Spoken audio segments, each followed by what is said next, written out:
You know what scares me more than a burst pipe in the middle of winter?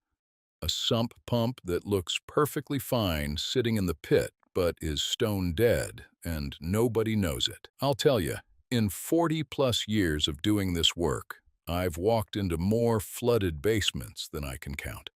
And almost every single time the homeowner says the same thing. I had no idea the pump wasn't working. It was working fine last time we had rain. But here's what they don't realize.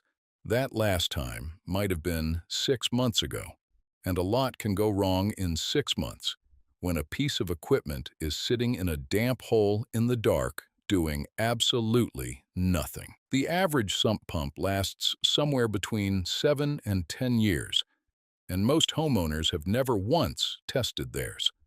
Not when they moved in, not before storm season. Not ever. Today, I'm going to walk you through a dead, simple 5-minute test that tells you everything you need to know about whether your pump is ready or whether it's quietly waiting to fail on you during the next big storm. And stick around to the very end, because I've got a bonus tip about your homeowner's insurance policy that most people don't find out about until it's too late. Knowing how to test and maintain your sump pump is one of those homeowner skills that doesn't feel urgent until suddenly it's the most urgent thing in the world. The beautiful part is that this isn't complicated work. You don't need special training and you don't need expensive tools. You need a bucket, a flashlight, about 5 minutes, and the willingness to walk down to your basement and actually look at what's going on in that pit. So let's start by understanding how this system works, because once you see the logic behind it, everything else we cover is going to click into place. Here's the basic setup. Somewhere in the lowest point of your basement floor, usually tucked into a corner near the furnace or the water heater, there's a hole cut into the concrete. That's your sump pit. Most of them are about 18 inches across and roughly 20 to 24 inches deep, lined with a plastic or fiberglass basin. Some older homes just have an open hole with no liner at all. Water from the soil surrounding your foundation works its way then through perimeter drain tiles, small weep holes at the base of the foundation wall, or just through the natural porosity of the concrete itself. That water collects in the pit, and that's completely normal. That's exactly what the pit is designed for. Sitting inside that pit is your sump pump, which is a small electric motor driving an impeller. When the impeller spins, it forces water upward through a discharge pipe that runs out through your rim joist or foundation wall and dumps the water outside, away from the house. The whole system is controlled by a float switch. Picture the float mechanism inside your toilet tank, because it works on the exact same principle. When water in the pit rises to a certain level, the float lifts, a switch closes, and the pump fires up. When the water drops back down, the float falls, the switch opens, and the pump shuts off.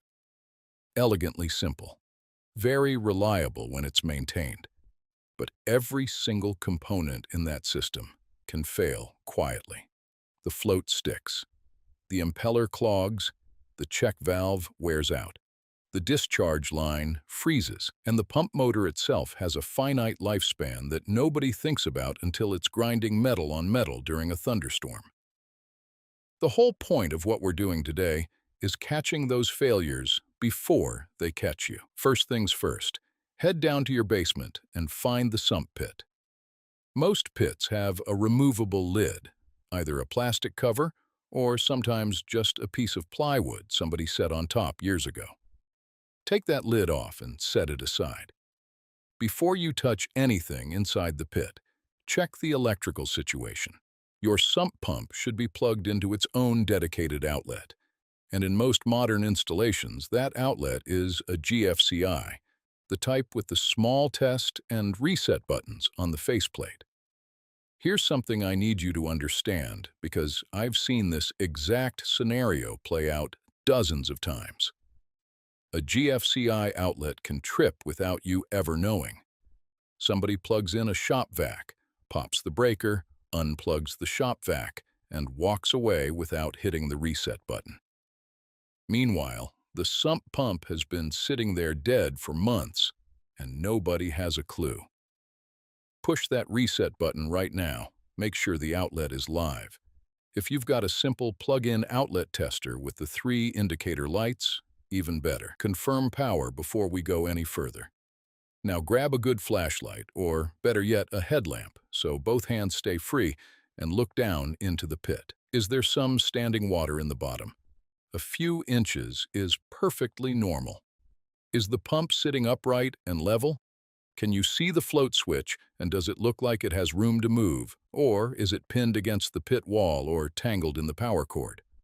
Also, look for debris, gravel, chunks of concrete, sediment buildup. Take a good mental inventory, and if getting down on the floor is tough on your back or your knees, bring over a sturdy stool or a 5-gallon bucket turned upside down to sit on.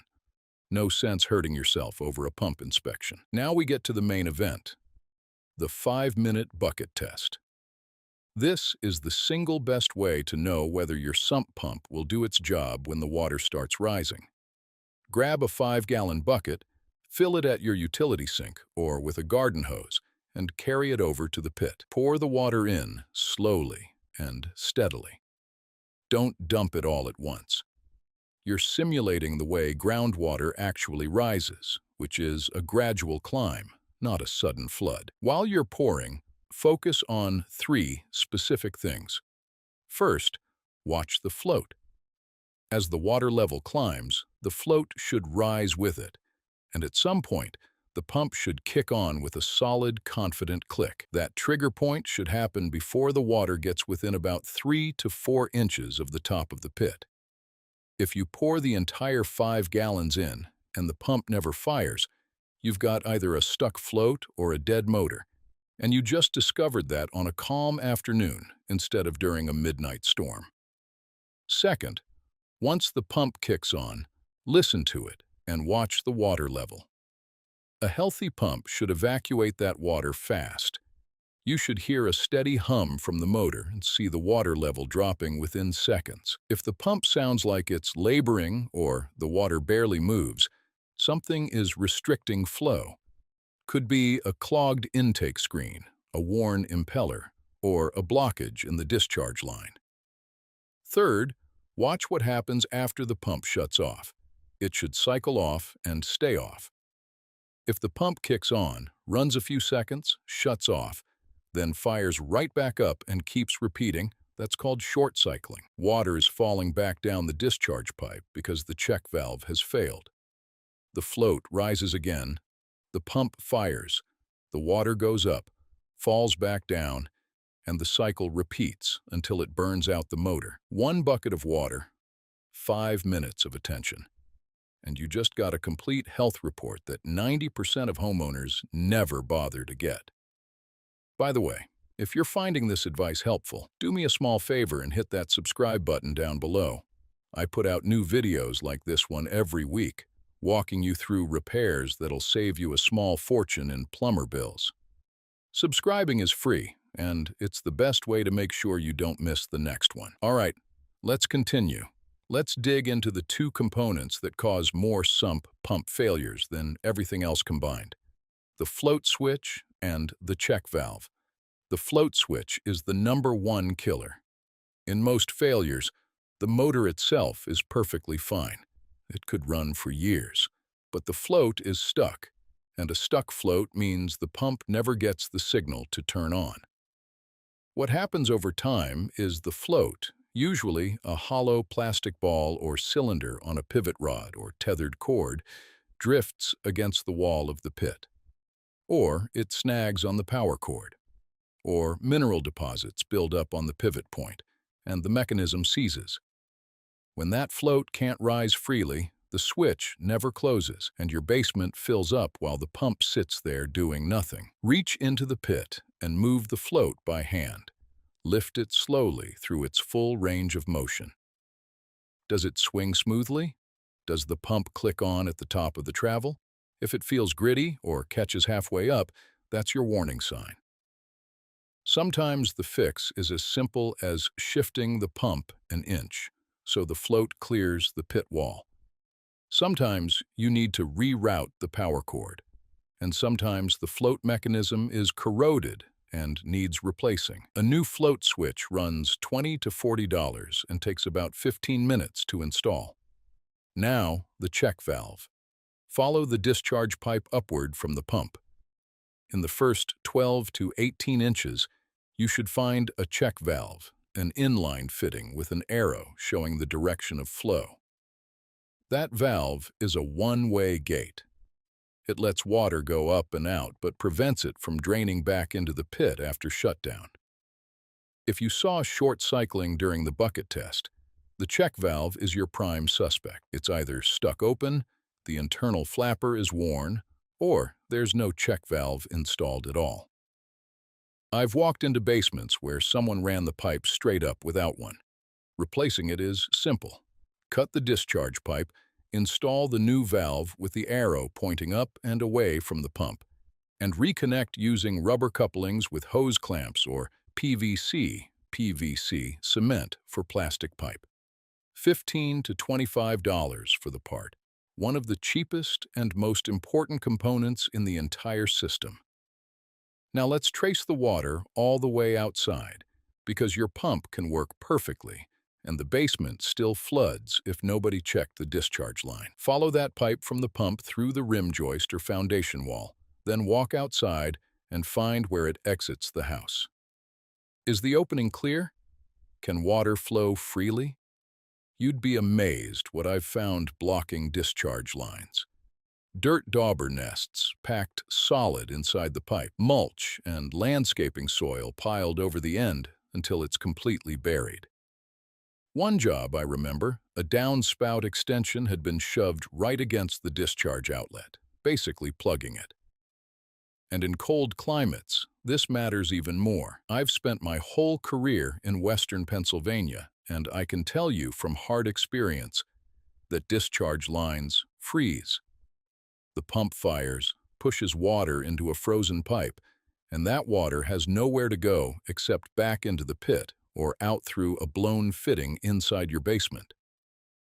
If you deal with freezing temperatures, make sure the pipe has enough slope to drain completely after every pump cycle. No standing water in the line means nothing to freeze. Some folks install a freeze guard near the exit, which is a T-fitting with an open port that lets water spill at ground level if the main line is blocked by ice.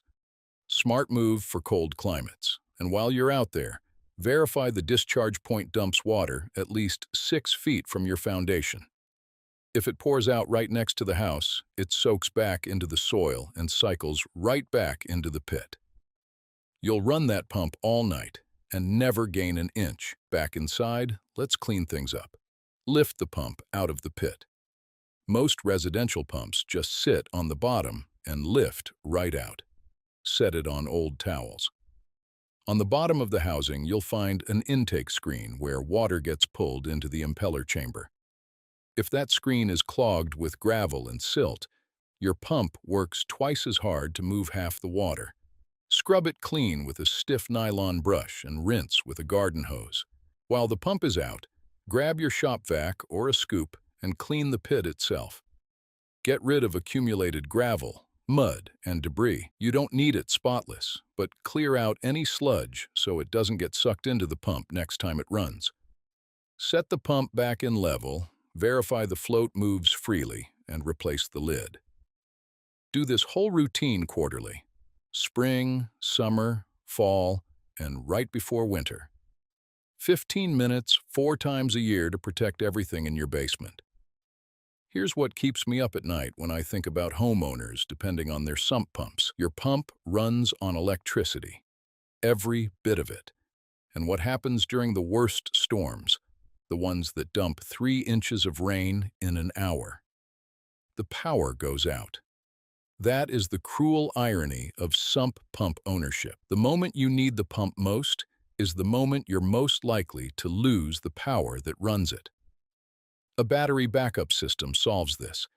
It's a second pump, usually a smaller DC unit, that sits in the pit alongside your primary pump and connects to a marine deep cycle battery.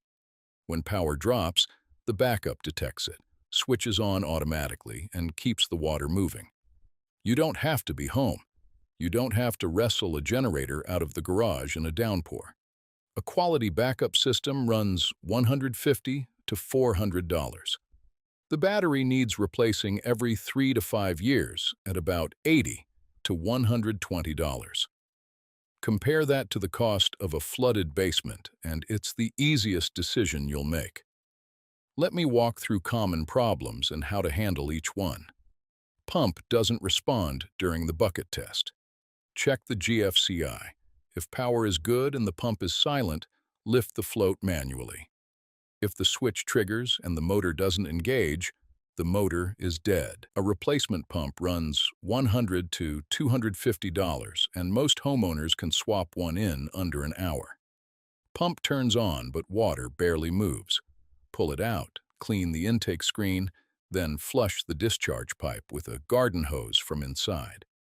If flow doesn't improve, the impeller is worn, and the pump needs replacing. Short cycling. Replace the check valve. $20 fix, 30 minutes of work. Pump runs continuously and never shuts off. The float is stuck in the on position, or the pit is taking on more water than the pump can handle. Free the float first. If the pump is genuinely overwhelmed, you need a higher capacity unit.